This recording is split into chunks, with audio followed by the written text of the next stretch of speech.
नमस्कार दोस्तों, stock market studies में फिर से एक बार आपको बहुत-बहुत स्वागत है। तो आज मैं फिर से आपके सामने कुछ इंपॉर्टेंट कंपनी के अपडेट शेयर करने वाला हूँ, तो वीडियो को पूरा लास्ट तक देखिएगा और अभी तक अपने चैनल को सब्सक्राइब नहीं किया, तो ज़रूर कर लीजिएगा। कंटिन्यूअसली इन्फॉर्मेशन और अपडेट्स पाने के लिए चैनल के ऊपर बने रहिएगा। तो चलो देख लेते हैं कौन-सा कंपनी है इस वीडियो के अंदर। फर्स्ट जो कंपनी है जिसके बारे में चर्चा करूँ, उसका नाम है जेएसडब्ल्यू एनर्जी लिमिटेड।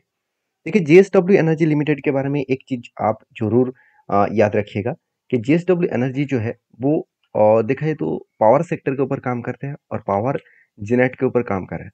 तो जेएसडब्ल्यू ग्रुप के ही एक कंपनी है जेएसडब्ल्यू एनर्जी। और कंपनी भी बहुत छोटा है, छोटा मतलब अराउंड देखा जाए तो बाकी कंपनी से कंपेयर करूं इस सेक्टर में तो उनमें से कंपनी छोटा है। तो ऐसे नहीं कि company small cap mid cap type है, कंपनी एक लार्ज कैप कंपनी है, 95,000 करोड़ के आसपास है। मैं अकॉर्डिंग टू बाकी कंपनी से कंपेयर करूं तो कंपनी बहुत छोटा देखने को मिला, क्योंकि एनटीपीसी 3.5 लाख करोड़ के आसपास, अदानी ग्रीन करीबन 3 लाख करोड़ के आसपास, पावर ग्रिड करीबन 2.5 लाख करोड़ के आसपास, अदानी पावर 2,38,000 करोड़ के आसपास, टाटा पावर 1,31,000 करोड़ के आसपास। तो इस तरीके से देखिए सारे मार्केट कैप कितना बड़ा है, उस हिसाब से कंपनी छोटा सा है। बाकी देखिए कंपनी में ग्रोथ है, कंपनी में पोटेंशियल है, मान लेते हो कंपनी के पास डेप्थ है, मगर इस सेक्टर में सारे कंपनीज के पास डेप्थ है। ऐसे नहीं कि सिर्फ अकेला यही कंपनी डेप्थ लेकर रखा है, बाकी सारे कंपनीज को देखेंगे तो अच्छा खासा डेप्थ लेकर रखा है। हाँ, अदानी पावर ने कुछ डेप्थ को कम किया, नहीं तो उसका भी डेप्थ आपको अच्छा देखने को मिल जाते। अदानी ग्रीन के तो पास बहुत ज़्यादा डेप्थ है, करीबन 7% के आसपास, तो बिग एक डेप्थ लेकर कंपनी चल रहा है। तो अदानी के साथ में यहाँ पे काम नहीं टक्कर देने वाला है कि नहीं है, वो तो बाद में पता चलेगा। मगर जेएसडब्ल्यू एनर्जी बहुत शानदार एक कंपनी है। इस कंपनी के ऊपर अगर मैं डेटा अपडेट के बारे में बात करूँ तो लास्ट कुछ फ्यू डेज में एक धमाका परफॉर्मेंस हुआ। देखिए हाई वॉल्यूम वॉल्यूम देखेंगे तो आप चौंक जाओगे कि इतना हाई वॉल्यूम के साथ कंपनी ऊपर जाने का कोशिश की। अभी कंपनीज के ऊपर एक मजेदार बात बता दूं, कंपनीज के ऊपर आप देखेंगे तो कंपनी के ऊपर यहाँ पे क्या बना, एक कप बना और उसके बाद एक हैंडल बना। तो कप विद 100% बनने के बाद फाइनली क्या हुआ, यहाँ पे ब्रेकआउट हुआ और उसके बाद देखिए बहुत टाइम देने के बाद कंपनी फाइनली टारगेट को अचीव करने का कोशिश कर रहे हैं। और सबसे इंपॉर्टेंट पॉइंट क्या है, यहाँ पे एक कंफर्मेशन और भी मुझे मिला।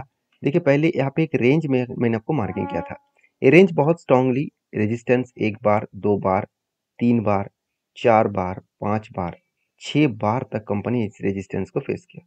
तो बार बार इस रेजिस्टेंस को फेस किए, उसके बाद इसको ब्रेकआउट किया और देखिए धीरे धीरे करके वो ऊपर जाने का कोशिश कर रहे थे और फाइनली वो 640 रुपीज तक यहाँ पे टारगेट मिलने का चांसेस है।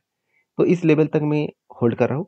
बाकी इस कंपनी के ऊपर परफॉर्मेंस के बेसिस में सिर्फ नहीं, कंपनी के ऊपर कुछ गुड गुड अपडेट के कारण इस तरीके से ग्रोथ हो रहा है। जैसे देखेंगे तो India JSW energy charges to record high on block deal, मतलब बिग ब्लॉक डील हुआ है जिसके चलते हुए कंपनी के ऊपर ग्रोथ हो रहा है। क्योंकि देखिए अगर किसी शेयर के ऊपर बाइंग किया जा रहा है बहुत बड़े क्वांटिटी के साथ, तो उसमें तो एक मैसिव जंप होने वाला है ना। तो इसी तरीके से सिचुएशन यहाँ पे देखने को मिला, क्योंकि ओवरऑल देखा जाए तो 600 मिलियन शेयर्स का टोटल यहाँ पे ब्लॉक डील हुआ है और इसी ब्लॉक डील के कारण कंपनीज के ऊपर एक मैसिव जंप देखने को मिले। दूसरा एक कारण है, वो कारण आप देख सकते हैं, India's JSW energy to raise 600 million via share sales, मतलब खुद के शेयर्स को सेल करके 600 जो मिलियन का शेयर्स यहाँ पे सेल्स करने वाला है। तो सॉरी 600 मिलियन का जो टोटल अमाउंट है उसको फंड रेज करने के लिए यहाँ पे कुछ क्वांटिटी यहाँ पे सेल ऑफ किया जाएगा। तो जिसके चलते कंपनी का फंड रेज होगा, उस फंड से कंपनी बिजनेस के ऊपर इन्वेस्टमेंट करेंगे और बिजनेस का ग्रोथ भी देखने को मिल सकता है। बाकी जेएसडब्ल्यू एनर्जी के ऊपर मैं पुलिस हूँ, आपकी क्या राय है जरूर कमेंट्स करना, क्योंकि एज ए इन्वेस्टर भी पुलिस है। क्योंकि पहले देखिए एफएस और डीएस के पास होल्डिंग्स के बारे में बात करूँ तो 7% 5% के आसपास होल्डिंग था। एफएस के पास 8.5% बन गया और डीएस के पास 9.5% होल्डिंग है और पब्लिक के पास 8.5% तक होल्डिंग है और प्रोमोटर के पास 73% के आसपास होल्डिंग देखने को मिला। तो ओवरऑल बात करूँ कंपनी के ऊपर अच्छा खासा यहाँ पे होल्डिंग डेटा यहाँ पे अपडेट देखने को मिला है। तो नेक्स्ट जो कंपनी उसका नाम है अल्ट्राटेक सीमेंट। देखिए अल्ट्राटेक सीमेंट के बारे में बात करूँ तो कंपनी देखिए करीबन 2,90,000 करोड़ के आसपास कंपनी है। कोई छोटा मोटा कंपनी है और सीमेंट सेक्टर में कंपनी लीडर है। इसको टक्कर देना बाकी कंपनी के अभी फिलहाल के लिए हैसियत में नहीं है, क्योंकि कंपनी का जो सिचुएशन है बाकी कंपनी का, जैसे अंबुजा कितना 1,26,000 करोड़ का मार्केट कैप है और अल्ट्राटेक कितना 2,90,000 करोड़ के आसपास मार्केट कैप है। तो कितना बड़ा डिफरेंस है आप देख सकते हैं, कितना बड़ा गैप है। तो बाकी कंपनीज को तो छोड़ ही देता हूँ। तो कंपनी से एक बहुत स्ट्रॉन्ग कंपनी है क्योंकि कंपनी का डेप्थ कम है, सेल्स का भी आरओसी आरओई तो एवरेज लेवल के आसपास है, सेल्स का ग्रोथ प्रॉफिट का ग्रोथ आपको बहुत शानदार दिखेगा और साथ ही साथ कंपनीज के जो क्वार्टर रिजल्ट है वो आपको हर साल ग्रोथ होता देखने को मिलेगा।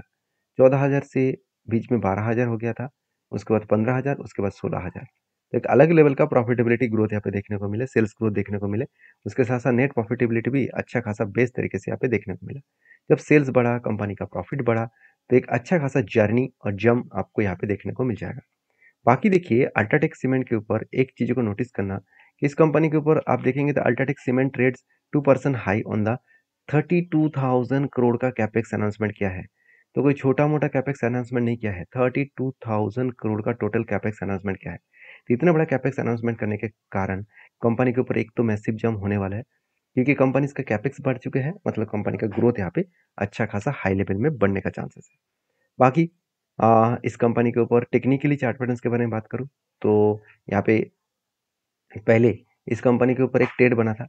वो बहुत पहले इस कंपनी के ऊपर एक अच्छा खासा लेवल बना था। यहाँ पे देखिए एक रेंज बना था कफ विद हैंड पैटर्न्स का और फाइनली वो इस लेवल को ब्रेकआउट किए और टारगेट को भी अचीव किया। एक बार मैं यहाँ पे कैंडल के हिसाब से दिखा देता हूँ, शायद आपको कुछ अच्छा खासा कैंडल देखने को मिल जाए। मैं थोड़ा सा आपको हाँ देखिए यहाँ पे क्या बना था, यहाँ पे एक पैटर्न्स बना था। मैं पहले ही बोल चुका हूँ यहाँ पे एक पैटर्न्स बना था कप विद 100 पैटर्न्स और फाइनली वो ब्रेकआउट किए और ब्रेकआउट करने के बाद देखिए धीरे धीरे करके वो टारगेट के नजदीक गया।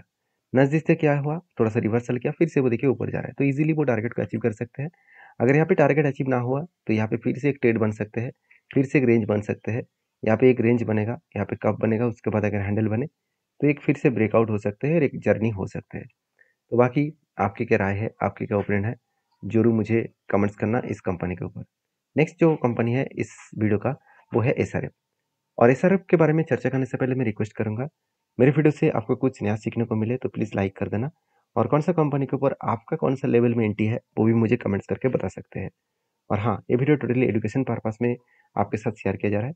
कोई भी मेरे तरफ से बाय एंड सेल का रिकमेंडेशन नहीं है। अगर काम करना है तो आप प्लीज़ आपके जो एडवाइज़र है उसके साथ बातचीत करके काम करिए क्योंकि मैं कोई सेबी रजिस्टर्ड पर्सन नहीं हूँ। रिसर्व के बारे में बात करूँ तो कंपनी का जो मार्केट कैप है करीबन 77,000 करोड़ के आसपास मार्केट कैप है और इंडिया की नंबर 1 केमिकल कंपनी है क्योंकि इस कंपनी स्पेशलिटी केमिकल के साथ साथ और भी अलग अलग केमिकल्स के ऊपर काम करते हैं, जहाँ पे टेक्सटाइल इंडस्ट्रीज, साथ ही साथ कंपनी पैकेजिंग इंडस्ट्रीज, साथ ही साथ एल्यूमिनियम फॉइल्स और अदर्स जो पॉलीमर्स है उसके ऊपर कंपनी काम कर रहे हैं। तो बेसिकली कंपनी का जो बिजनेस है बहुत स्ट्रॉन्ग लेवल का यहाँ पे बिजनेस ग्रोथ देखने को मिलेगा।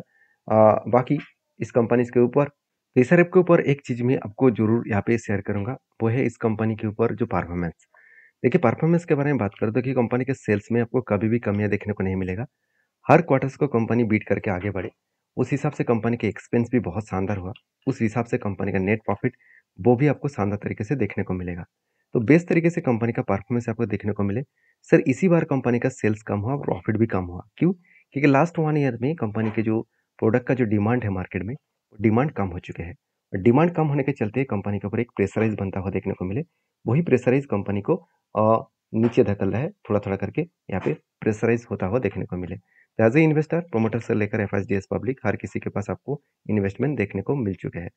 तो बाकी इसका टेक्निकली चार्ट पैटर्न्स के हिसाब से बात करूँ तो एसआरएफ के ऊपर मैं टेक्निकली चार्ट पैटर्न्स के हिसाब से बात करूँ तो कंपनी इसके ऊपर एक अच्छा खासा एक रेंज के बेसिस पे कंपनी काम कर रहा है। तो फाइनली मुझे एक लेवल देखने को मिला है, वो लेवल मैं आपके साथ यहाँ पे शेयर करूंगा।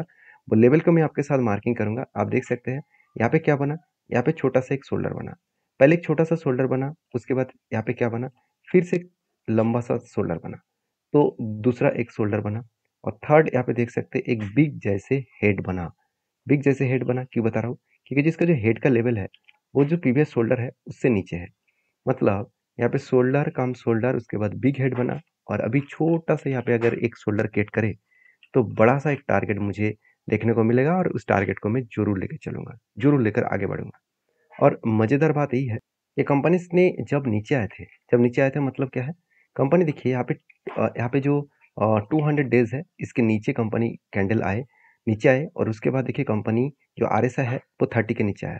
तो 30 के नीचे जब भी आया, जो रेंज बना यहाँ पे, वो कुछ इस तरीके से लेवल्स बना। तो इस लेवल्स में एंट्री बना और टारगेट कहाँ पे बना? वो टारगेट बना इस कैंडल में। तो यहाँ पे एक छोटा-सा अच्छा खासा एक कम टाइम ऑफ पीरियड में कंपनी का ऊपर एक अच्छा खासा टारगेट बना।